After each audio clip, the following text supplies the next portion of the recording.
Welcome to New Life Live with host and founder of New Life Ministries, Stephen Arterburn. New Life Live is dedicated to transforming lives one at a time, thanks to the giving hearts of you, our listeners. Our goal is to provide you with wisdom from God's Word to give you hope and help in life's hardest places. If you have a question you'd like to ask today, our phone lines are open. Call 1-800-229-3000. That number again is 1-800-229-3000. Now here's Steve. What's up, everybody? Zach Matchett here, filling in for Steve Arterburn on New Life Live. Welcome wherever you're listening to us from today. Thanks so much for joining us. I'm here by my good friends, Milan Yerkovich. Hi, Milan. Hey, Zach. How are you? And happy 4th of July. Yes. Good to see you. And also have Marc Cameron. Hi, Marc. Hi, Zach. Happy 4th. Yes, thank you. We have a lot of traditions in my family over the 4th of July, and I'm sure many of you listening today do as well. Of course, we celebrate freedom for our country, and but again, just on a day where you're thinking about freedom, I think it brings to mind just what we do here at New Life, which is try to help people find freedom in their personal life, spiritually, emotionally, relationally, and so many other ways.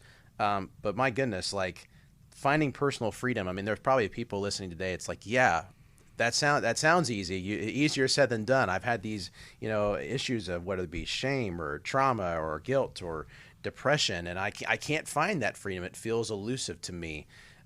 So what do you guys think is key in helping people, helping people move past some of those things to find the freedom they need in their life to flourish, to thrive, and get past some of these roadblocks? What do you think, Marc? Yeah, I think a lot of time we try and do things on our own, and that prevents us from getting help. And we're designed to live in community, and that's why, one of the worst punishments someone can get in prison is solitary, right? Being by themselves. But I think if we can, God's designed us to be in community, and He's given us all different talents and different abilities. And that's the way God works, is God works by, He doesn't just fix things in our lives, snap a finger. He sends us out to each other. And so learning to let others in, to use their gifts in the way that they're designed to use them, I think is a way for us to find freedom. And we have an emotional freedom workshop coming up on August 20th. And so that's a great way to take a first step here. Yes. Yeah, that's great. That's great. Milan. Well, we have to ask the question, what took away our freedom? And we have to understand that we have to look back in order to move forward. That was a recent talk we did, Kay and I. And we have to look back because it is our history that is imprinting us, shaped us, formed us. We call it the formative years for a reason, because it formed us emotionally, physically, and it shaped our brain. And so people say, well, I don't want to look at history, but I have a Bible in my hand here, and maybe if you're looking on YouTube or something, you can see that this big thick section I'm holding up here is the Old Testament, and it is history. And without that history, we can't understand the New Testament here, you see, because it sets a context for what is current in the New Testament. And that is true with us. God is a God of history, and He says because of these histories, we must do these things. As a matter of fact, when Christ died on the cross, He died for all the sins in the past that were just simply covered. He thoroughly covered them and thoroughly eradicated them on the cross. So we have to look at history too, and we have to sign our own Declaration of Independence. I choose to be different than how I was shaped or trained. And these ways I don't feel personally free, where did they start? Where did they begin? And get help in community, Marc, to your point, of how do I become released from that? Right. When even Jesus on the cross, He cries out to God. Now He's in grief. He says, my God, why have you forsaken me? That's from the Old Testament. I mean, Jesus consistently quoted from the Hebrew Scriptures because He recognized that played a part in the present and, frankly, of His ministry at that time. And so as you celebrate the 4th of July today, whatever you do, whatever traditions you have, man, enjoy it. Find freedom. If we can help you, visit newlife.com. You can certainly call us 1-800-229-3000. We're taking your calls today. Get involved with that emotional freedom workshop on August 20th. It would be a very helpful resource to you. We'll be back here in a second. it had become very apparent that some of the things I was involved with were taking over my life. In today's world, men are barraged with inappropriate content and images all day, every day. Some say that certain behaviors are just no big deal. It's just part of being a guy. But it's simply not true. It's a battleground for every man, and the opportunities to fail are everywhere. New Life's Every Man's Battle workshop can help.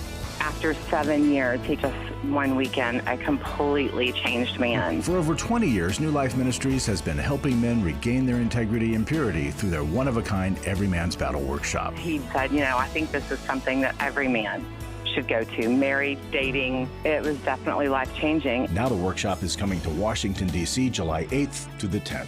To find out more, call 1-800-NEW-LIFE or go to newlife.com. Don't wait for him to call. To find out more, call 1-800-NEW-LIFE or go to newlife.com. 1-800-NEWLIFE.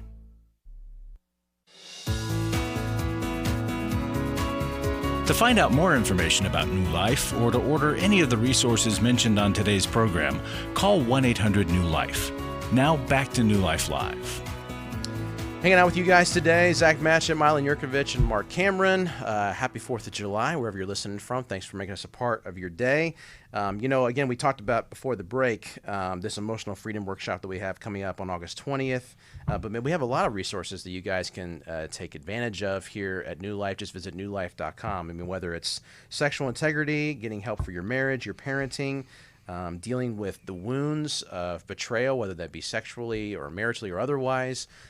There's so many great resources here, and so please take advantage of those. You can give us a call, 1-800-NEW-LIFE, or visit newlife.com, and you can kind of take advantage of some of that stuff. We also have early bird pricing. If you register for an event early, you oftentimes get discounts, and so again, we want to be a resource to you to help you find the freedom that you need to find healing in your life. So again, thanks so much for joining us today. We're going to get to our first call here, and so we have Kurt. He is listening to us on Facebook. Welcome, Kurt, joining us from Jacksonville, Florida. Kurt, welcome to New Life Live. How can we help you today? Hey, good afternoon, gentlemen. So good to be here with you guys. I really love this show. Thank you. Guys help me out a lot. I had a situation that came up yesterday with my bride. We're newly married since October, and just a quick snapshot of my past. All my life, I got into recovery about 4 years ago from alcohol and drugs, and have been a sex addict just about all my life since I was probably 12, 11 or 12 when I found my father's first porno magazine. And in recovery, I met a woman, and we started to date. And I'm in a 12-step program that I work every day. I have been for the last 3.5 years, and that's for alcohol and drugs. But through that program, I've been introduced to men that have been in the SA program, even my sponsor, who helps me tremendously with that lust portion of it. I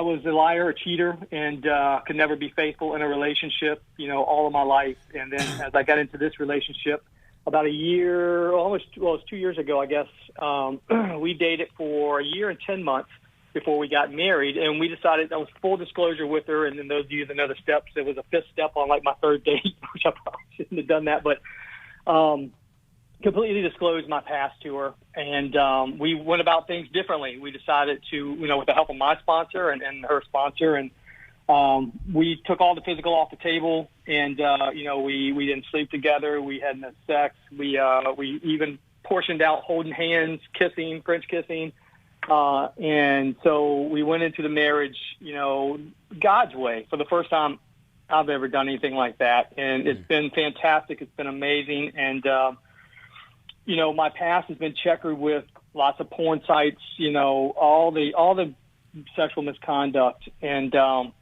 today I don't do those things. I've been sexually sober from porn. It'll be 4 years in December. So I'm really, I work real hard not to get involved in, stay away from all that stuff, even movies. So yesterday we're listing some furniture on one of the sites, and my wife has my phone, which for me is a big deal because I never gave my phone to anybody prior to recovery because of things that they would find out. And I got in. I guess I was included in this group that was. I guess they were trying to promote a porn site.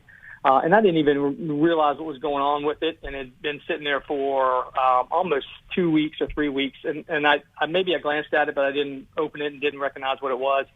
And so she happened to see that, and of course it throws up a red flag. The old horse thief. You can sober up a horse thief, but it's still a horse thief.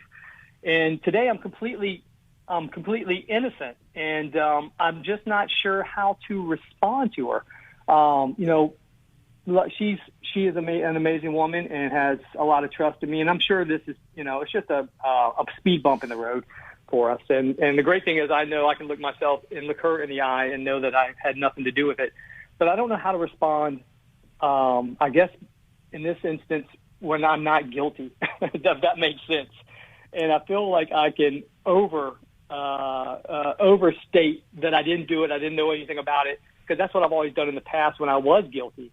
Yeah. So I don't know how to respond to her in this completely innocent situation that came up, just to reassure her that, I'm still doing all the things I need to do daily, right, to avoid getting back in those downfalls and, all those behaviors.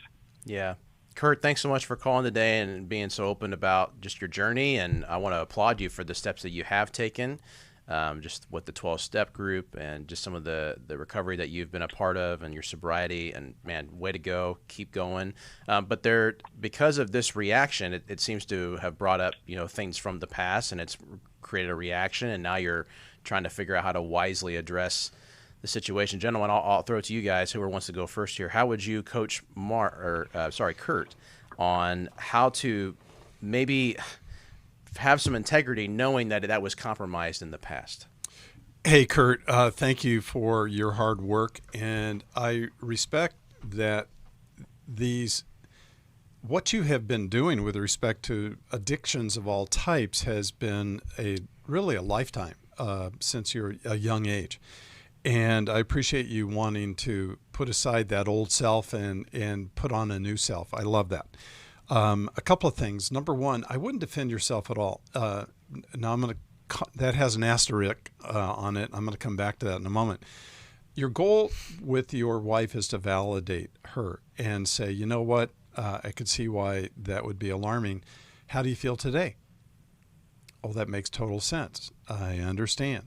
And instead of saying, well, I didn't do it, to really empathize with her and validate and say, if I were you, I could easily feel the same thing. And so thank you for sharing. And I'm going to check in with you every day to see how you're doing. And I'm not going to defend anymore because you said once you didn't do that. Now, I recommend two other things. I recommend that you get a new telephone number. And that whatever the old texting groups and different things you have, just wipe that number clean and start off with something entirely new. And then number two, let her have your phone frequently, so that, because you see, a person who's an addict is used to hiding. And I'm not saying you're hiding. Mm-hmm. What I'm saying is they're not used to disclosing or being open and free. My wife can pick up, and my secretaries, they can pick up my phone anytime. There's nothing on there that I worry about them seeing. So I would do those two things, and don't defend anymore. Just validate and empathize. That would be really hard for you. How are you doing today? Mark, what do you think? Great. Yeah, I think that's great advice what you gave, Milan. I think the one thing that I would check first, Kurt, is I would just check in with your wife and ask her, is it okay for me to get a new phone number? Because you don't want to get a new phone number and then her think that that's another level of you trying to conceal something there. Mm-hmm. Good point. So I think it's but I 100% agree with Milan. Whatever groups that you're in, texting platform that you're on, I would get off of that platform because it's dangerous. Yeah. And it's throwing up red flags for her. I think the other thing that I would add to that too is definitely the empathy and the understanding is I would ask her, what safeguards do you need from me? What can I do? There's apps out there that you can put on your phone You can, if you've got an iPhone, I don't know much about other phones because I only have an iPhone, but you can put a screen time password on that, and you can have your wife put the screen time password on that and set up the restrictions. So I would ask her those things, and I think as you ask her those things and you're not defensive, I think that shows her that you're safe, and I think she'll start to trust again. Yeah, I think the emotional reaction too, Kurt, of maybe your default position because of the previous indiscretions to defend, I think that's a genuine response because you have integrity in this situation. But just as that emotional response is coming up in you, a similar type of emotional response is coming up in her. And that's why you need to kind of get to the bottom of what that is so that you know how to support and encourage and, as Milan said, build empathy and understand from her perspective why she reacted in that way. And so, and again, I just think that this could be a really strengthening moment for your marriage too. I mean, any sort of transparency that can be gained. And as Mark shared, letting her speak into what safeguards or boundaries or further restrictions need to be put on the phone. I mean, that's a whatever it takes mentality that I think for those of us that are in recovery, we really need to have. Gentlemen, I'll put to you guys just a resource maybe we can share with Kurt as we wrap up. Well, I have one other thought too. Oh yeah, go ahead. Sorry. There's a great video. I believe it's on Amazon or Netflix. I do not know which one. It's called The Social Dilemma. And what is true is about social media as well as our phones is if you express interest in something, it will feed more of that to you. I love to cook, and my wife calls me Chef Milano. And so while I'm cooking and things, I was looking at some recipe things, and now I'm flooded with recipes, and I'm flooded with all kinds of things relative to cooking. And so just be aware of that your phone will track what you find interest in, and it'll feed you more. And that's true for everybody to really pay attention to. I would just say the book that we've been recommending kind of today is Take Your Life Back, which is, his life was taken over by these addictions. So now how can Kurt take over his life? I think that could be a good book for him. Yeah, that's great. Well, Kurt, again, thanks for calling in, and I always want to make sure that I affirm those that kind of have the courage to call and literally kind of air out some of the things that have happened in their past, many times of their own doing. And so, Kurt, I hope that you and your wife can move forward and be strengthened as a result of this kind of bit tumultuous situation. We're going to get to our next call here. We're going to go to Jamie. Jamie is listening to us on Sirius XM. She is in Tampa, Florida. Hi, Jamie. Welcome to New Life Live. How can we help you today? Hey guys, how are you doing today? How are you? Pretty good. Good. I have a question. So, I'm a black male in my almost 30. I'm in my late 20s now, and for some reason I keep thinking that every time I mess up or do something wrong, I keep thinking that I'm going to get spanked because that's what happened to me growing up. Is if we talked out of turn or talked back, quote unquote, I put talking back in air quotes because talking back and speaking up are two different, are the same thing. It's just telling somebody what they don't want to hear, basically. Yeah. And I remember as a 7 or 8 year old kid, whenever mom got upset or ticked off at me or my sister, we got the belt. We had, we got the belt, we got the paddle, whatever tool was available. And the excuse was spare the rod, spoil the child. That was the excuse, which I found out years later actually isn't even in the Bible, actually. But even though I'm no longer getting spankings, I still, every time I do something wrong, every time if I say something to somebody that's out of turn or hurts them or whatever, I'm thinking, okay, just go ahead and spank me. Just get it over with now, so I can move on with this. And I'm an adult going through this, and it's hard to let go of that because, and I asked my mom about it, and she said, well, I was raised like that. I was raised with spanking. It didn't hurt me. It didn't hurt me. It didn't impact me negatively. why is it impacting you negatively? I got whooped every day, when I was growing up, and look how I turned out. And I'm thinking, I know. And I'm thinking, yeah, you turned out pretty well because you're yelling and screaming and cussing. I remember being 8 years old and I heard my mom cussing, so I cussed, and I got smacked for it. Even though I'm not an adult, I still think I'm going to get smacked for it, for stuff. So that makes a lot of sense, Jamie. Mark, what are your thoughts on that? So your mom says it didn't affect her, but it did affect her because she then spanked you. Yes. So that's actually not true. It totally makes sense, Jamie, what you're saying. In that you every time you're in trouble, you're now anticipating, what you've been trained to anticipate.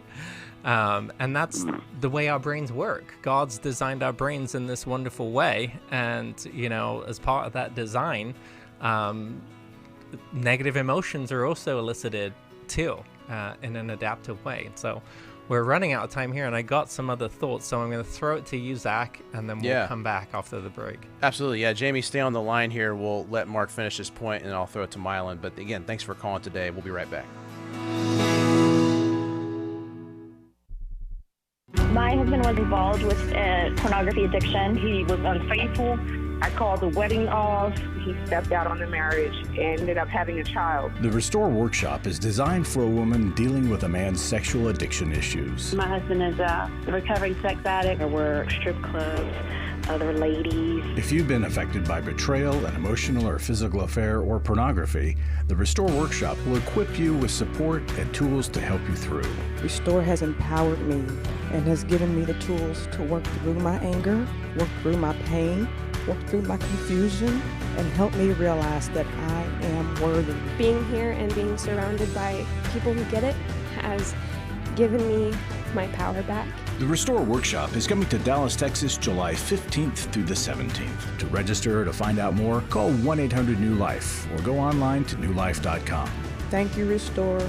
You have changed my life forever. Chris Williams on coaching. Oftentimes I get asked, what is the difference between therapy and coaching? The biggest difference between the two is that a therapist is going to be looking for a diagnosable mental health condition, whereas a coach is going to look at a particular issue and help a person work through that. If you need a coach, call New Life today and ask about the New Life Coaching Network. Our coaches have been trained and screened with the same intensive process we use for our network counselors. If you're looking at an issue in your life that you just kind of want to change, whether it be your weight or leadership or other areas of behavioral patterns, check out coaching. There can be some really, really helpful things for you. Take control of your life and take action to achieve your goals. Call 1-800-NEW-LIFE. That's 1-800-639-5433 and talk to us about getting a New Life coach. 1-800-NEW-LIFE.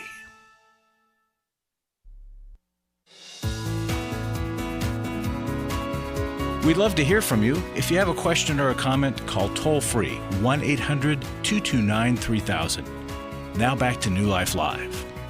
Thanks again for joining us today on New Life Live. Zach Matchett here, filling for Steve Arterburn. I'm joined by Milan Yerkovich, Marc Cameron. We're with Jamie on the line. Jamie was sharing, just as a child, he was often spanked and disciplined in that way, and it left quite an imprint on him. There was even some, you mentioned before the break, Jamie, of that your family saying, well, that's how I was raised, and I turned out fine, and therefore they're kind of doing the same thing to you. But there was a bit of inconsistency of what they were saying for you to do, but they weren't actually following themselves. And so I wanted to pass it back to Mark to finish your point, and then Milan, you could throw in some thoughts as well. So go ahead, Mark. Yeah, so Jamie, so just to recap, I was talking about how the brain works by association. So every time you got spanked, right, something happened, you felt something. You either felt shame or guilt. And I wonder, too, what happened after the spanking? How were you released from that punishment? Was there hugs and comfort and love, or was there nothing said? There was not. I mean, I still remember being, having been spanked. And, I mean, when I remember getting spanking when I was younger. And I would just be crying in a heap on the floor, and it ended up with, and Mom would see me crying. She'd say, "Okay, you want some more? You want some more? You want some more?" And I'm thinking, how much more do you have to give me? How much more do you have? You've already hurt me physically, and mind you, I was a kid when this happened, and I never in all my years of life, I've never heard "I'm sorry, I hate doing that to you," and I asked my mom about that years later, and she said, "Well, I was brought up where when we got spanked, our parents would say, 'Stop crying,' or give you something to cry for." Yeah, wow. And that's so hurtful, Jamie, to do that, because God has designed us that when we get hurt, especially as kids, right, we need to let it out. We need to cry. And when a parent intentionally hurts you, whether, in their mind it's for discipline, to then tell you not to cry, not to do what your body's been designed to do, is confusing for a child. Is very, very confusing. And then when there's no hugs and love and comfort, so no wonder that you just want to get the spanking and get it over with, and then you can move on, because that's what happened. But you were deeply hurt there, and so I feel really, really sorry for you. And so I think, and I don't know if you have sought therapy, but it sounds like learning to process that with someone, I think could be really helpful. What do you think, Milan? Well, I agree that one of the reasons why you want that spanking, go ahead and spank me now, is because there's relief. Yeah. When the spanking is over, right. Because you go, okay, as you said, Mark, it's over. So it makes sense then why you would say, well, go ahead and spank me now, because I don't have to tolerate the tension of not knowing what's going to happen and into the future here, because I just did something that, by the way, could be quite adult, Jamie, but it's just those old feelings from childhood. So I deeply empathize with this. Now, I'm going to put another word into the conversation here, and this is really important. Mark mentioned that our brain holds on, especially negative emotions. Our brain holds on to trauma. Trauma sticks in our brain like Velcro. It just lodges in there and stays with us. Jamie, I'm going to say this. Your mom may have loved you and your sister, but she traumatized you. Mm-hmm. You're a sensitive guy, and she traumatized you. So part of your healing journey is going to be with a trauma therapist who understands abuse and then the way that you were treated. You said, I had the belt or a stick or something almost every day. And Jamie, can I put in something else here? Can I put in something else too? Well, Jamie, I just want you to hear that part of your journey of healing is going to be to go with someone, and you've tried to talk to your mom, but your mom doesn't get it.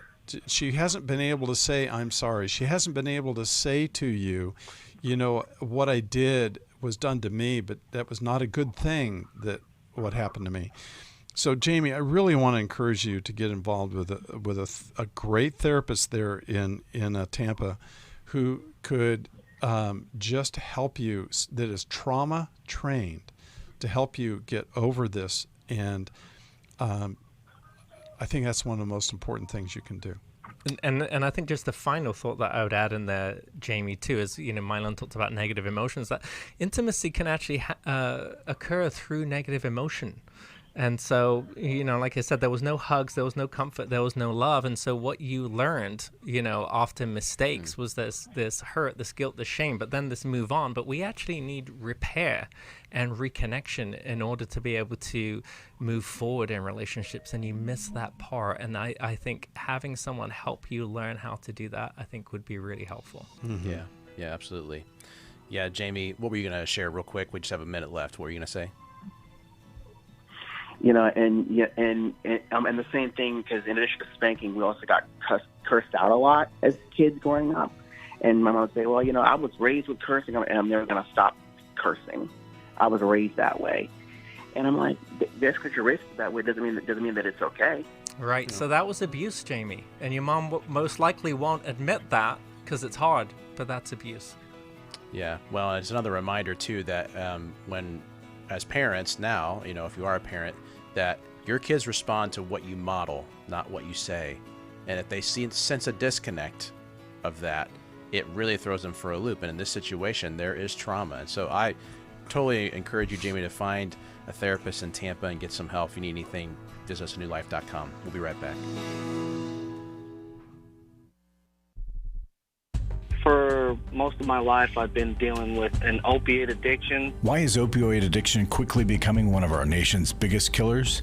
Maybe it's because it isn't only those who are addicted who are in denial. We did what I see so many parents do, is it can't be an addiction.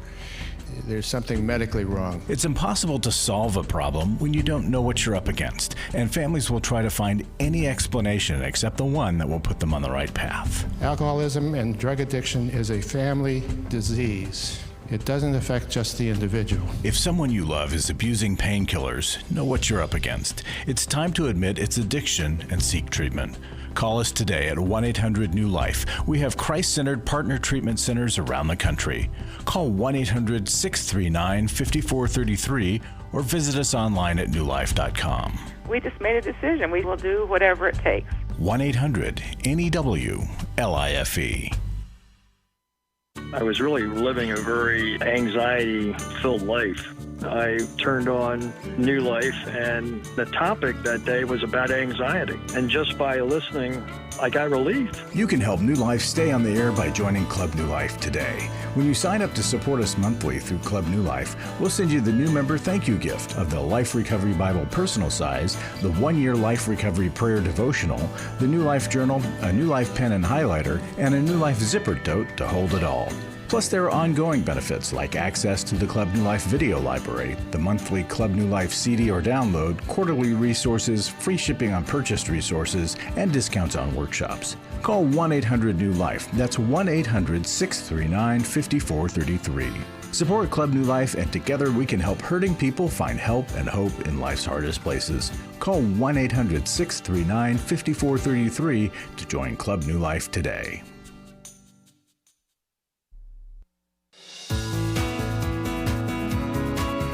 We're glad you joined us for New Life Live.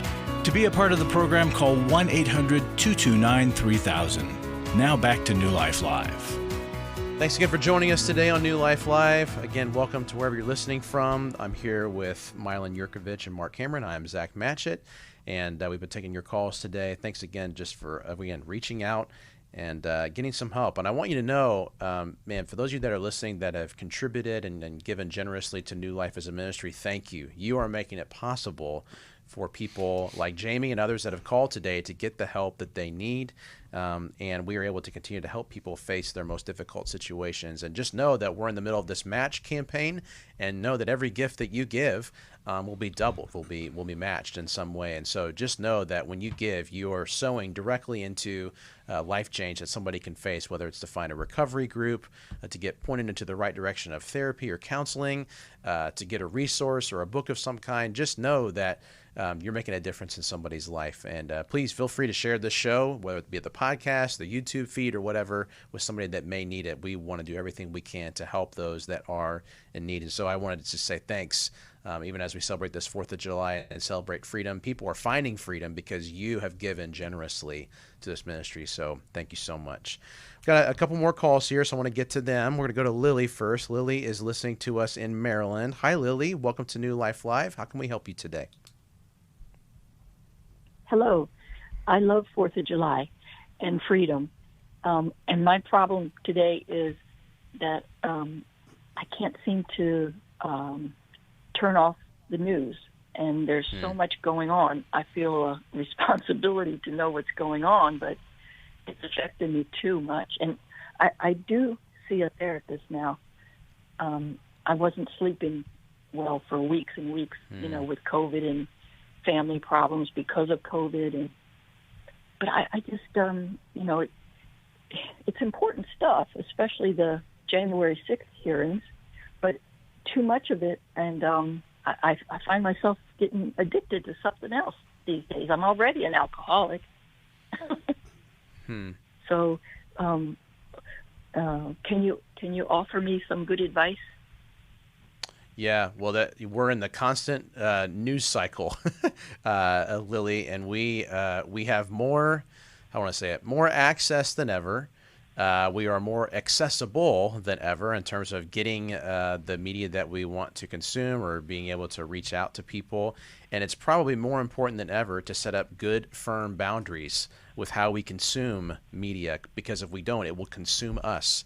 And it's what it sounds like in your life, that yes, you want to be aware of what's happening in our nation or around the world or certain things that you're interested in, but it really can dominate our time, and we can find ourselves becoming just as addicted to that as maybe some other quote-unquote more popular or more well-known addictions might be. So, gentlemen, I'll throw it to you. I mean, certainly this is something that touches a lot of us, all of us, in some way, shape, or form, of how to maybe put some firm guardrails up with consuming media. So, one of you guys want to jump in here. Mark, why don't you go ahead and start?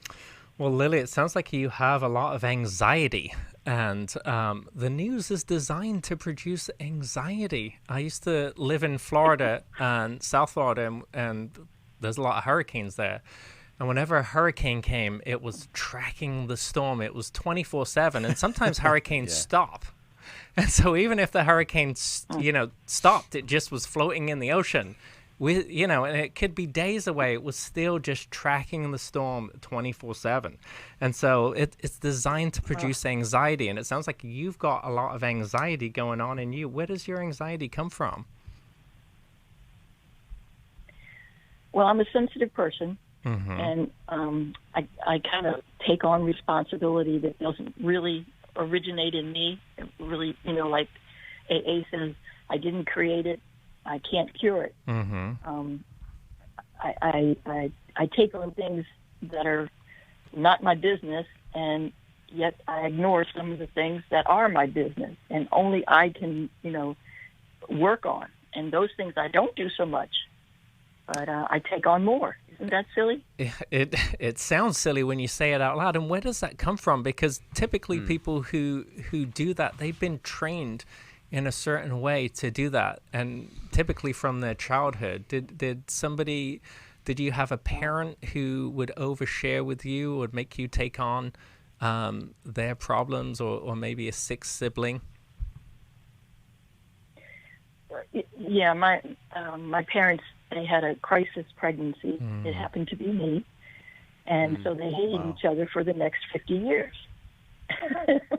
And I always knew something was wrong with me, just God bless them. And they did the best they could. And I was listening, to another caller, and I could really relate to some of the things that he was saying about his mom being physical. Mm-hmm. And, and my parents, I appreciate them. We always had a place to live and food to eat and shoes on our feet, which my parents didn't always have. But, But that makes sense, right? Crisis pregnancy. And so, it probably was filled with anxiety for both your parents, right? And babies in utero, they experience anxiety when their mother experiences anxiety. And then, like you said, once you're out of the womb, constant fighting. And so you're responsible for their fighting. So that's where it comes from. Have you been in therapy, Lily? Have you sought help? I know that you're using alcohol right now to numb that out, but have you sought any other kind of help? You were an alcoholic. I'm a recovering. Oh, okay, I'm sorry. Yeah. Okay. I haven't had a drink in 25 years. Good for you. Grace of God. Good for you. Good for you. Are you getting any kind of help though? Individual therapy? Yes, and it's on Zoom, and because I wasn't sleeping for weeks at a time, really.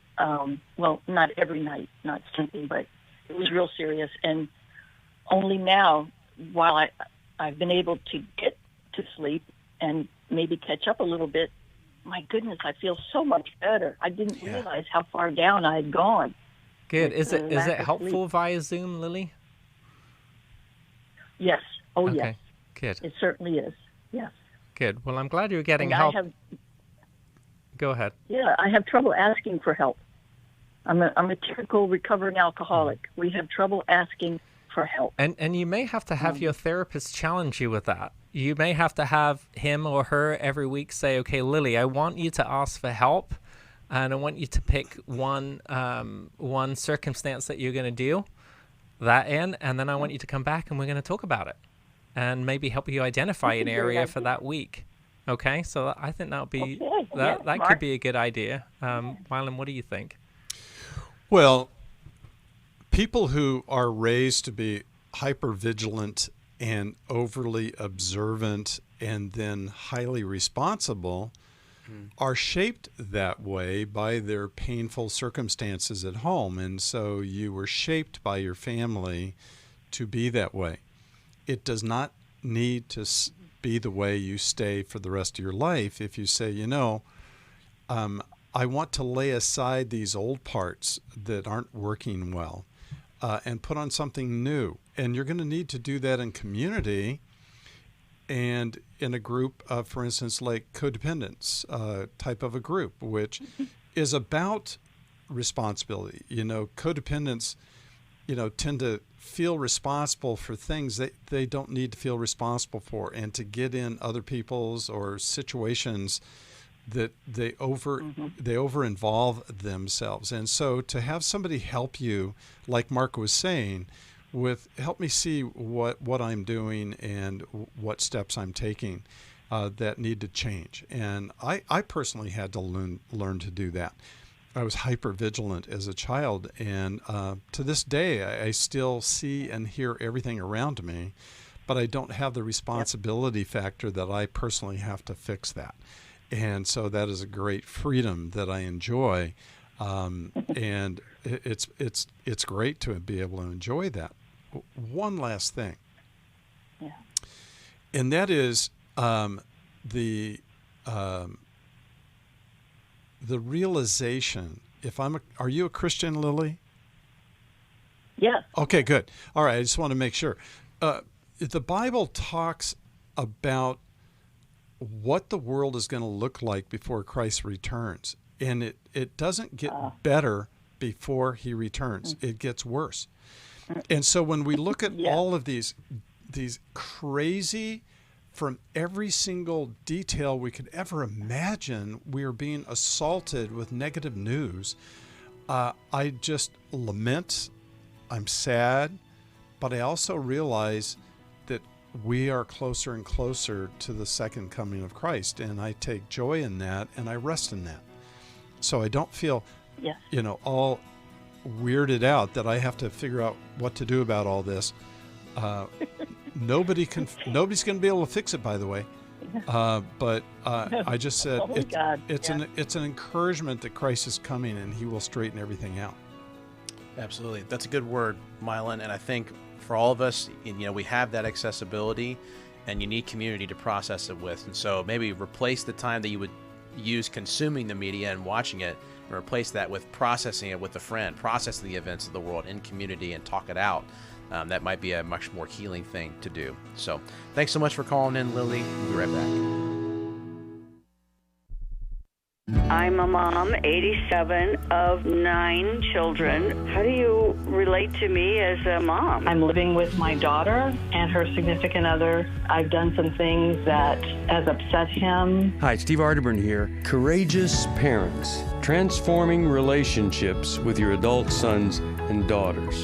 It's an online workshop Saturday, August the 13th, with Dr. Jim Burns, Dr. Jill Hubbard, and me. I think it will change the way you see your adult children. You invested 2 decades of your life with your children, and you've got to figure out, how do you reparent and reinvent the relationship? It's not easy, but it's possible, and it can be better than ever. With insightful teaching and the guidance of a credentialed New Life counselor, this one-day online workshop will provide practical advice and hopeful encouragement for navigating the parent-adult-child relationship.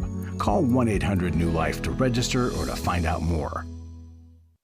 Hi, this is Steve Arterburn, and for 30 years, New Life has been the most trusted name in Christian counseling. Your ministry has saved my life. If you struggle with emotional hurt, family or marriage problems, the pit of depression, or the pain of addictions, we can help. I'm down 100 pounds now from what I was. You guys are awesome. You are a blessing to America. Our treatment programs provide clinically appropriate solutions from licensed professionals all in a biblical framework. I have had problems with alcohol. I think God has ordained this place to be His. You don't have to be a prisoner of your pain. Help is available at 1-800-NEW-LIFE. She tells me that I'm a new man, and I feel like a new man. It worked for me, and it can work for them too. This time it is different. If you're ready to take the first step toward genuine spiritual and emotional healing, please call us today at 1-800-NEW-LIFE. God can open the door to a better tomorrow right now.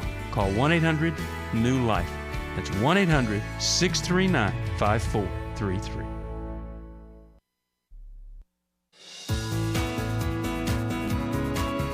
To find out more information about New Life or to order any of the resources mentioned on today's program, call 1-800-NEW-LIFE.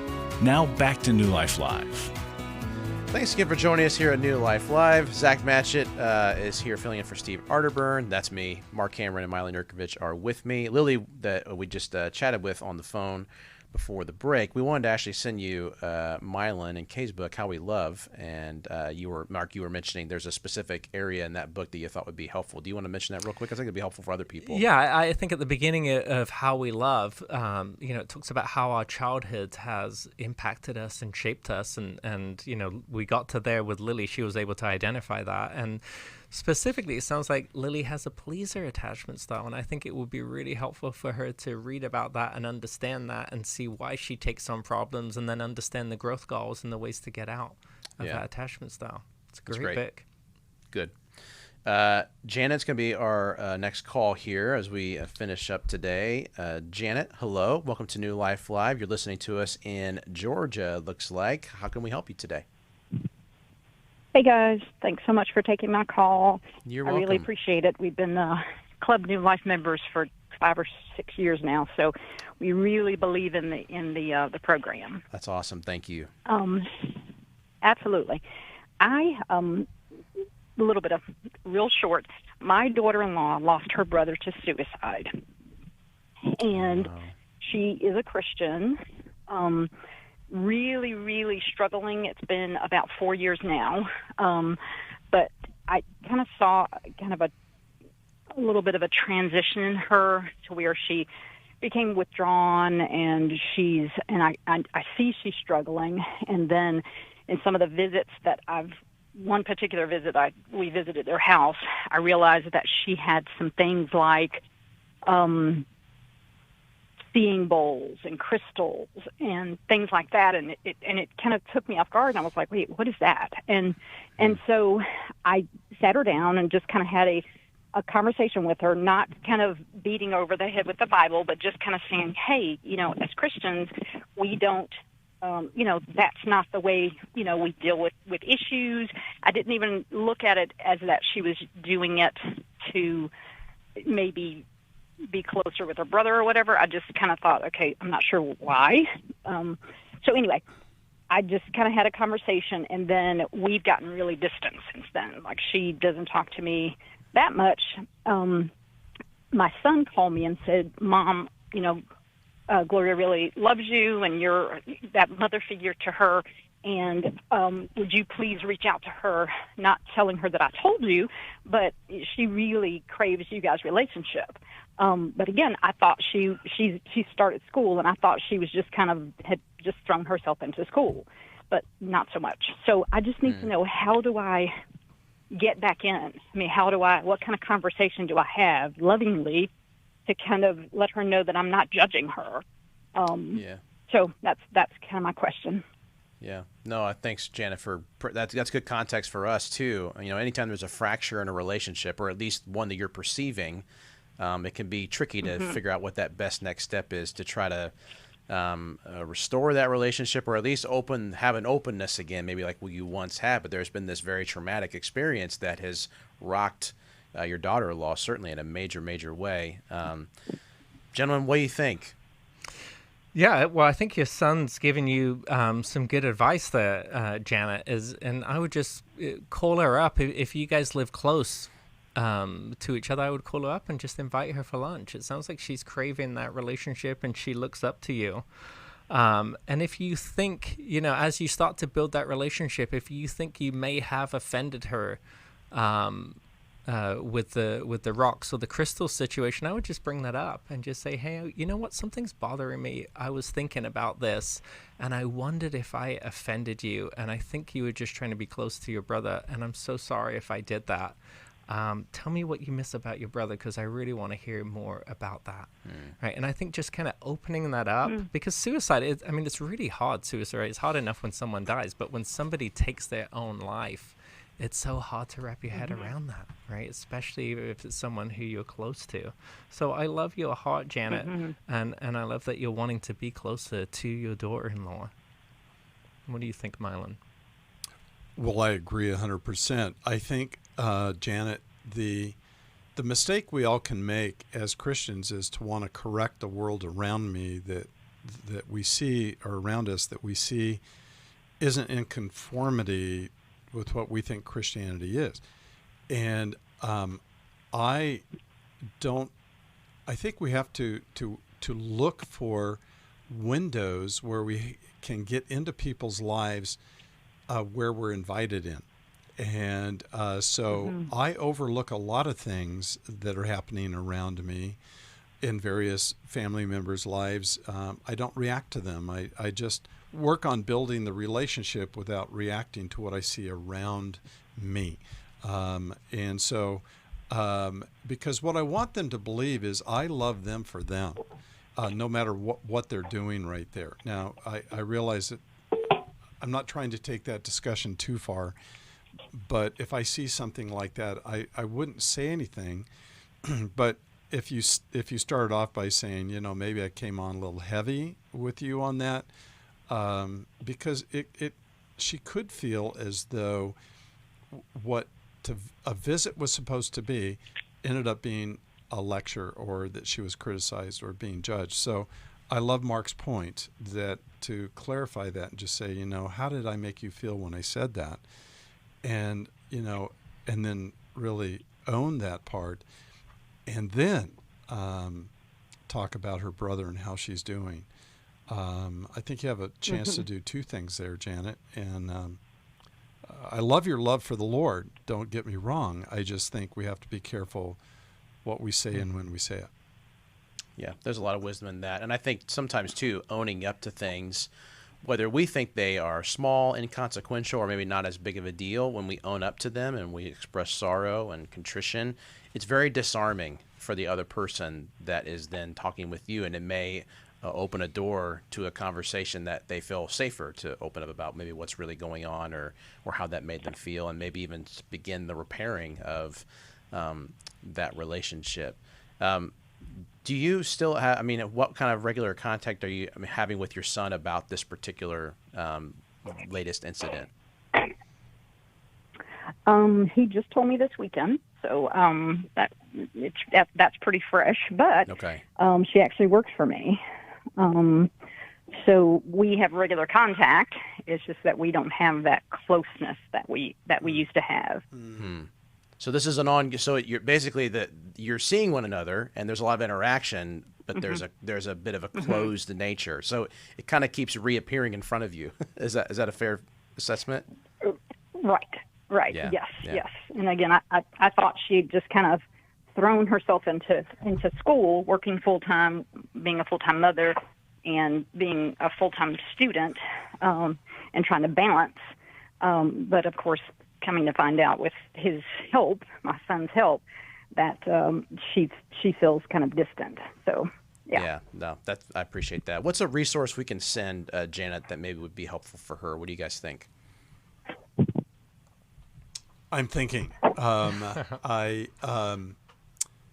One of the things I would recommend How We Love, because the last third of that book is on the comfort circle, which is how to have a conversation with someone that identifies their feelings, and then the ability to validate and empathize and find out what they need and meet an emotional need in their life. I would recommend that, learning to be a great listener, and that will help Janet do that. That's great. That could start that repair and that relationship. Well, gentlemen, thanks for hanging out today. Happy 4th of July. Happy thank you, July, Zach.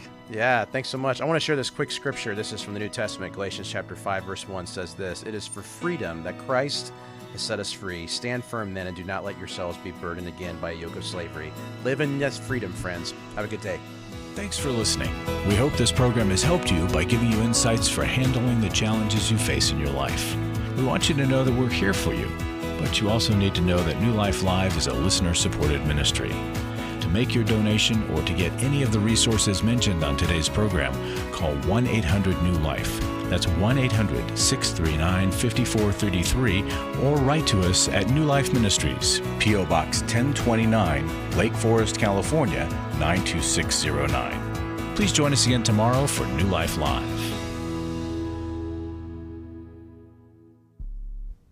Hi, thank you for watching New Life Live. You know, New Life Live is a Christian counseling program where we deal with the hard questions about life, relationships, kids, free choice, freedom of will, whatever.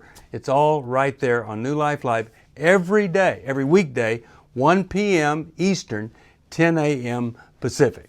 If you want to call into the live broadcast, you can find the schedule on newlife.com or click the social media link right below.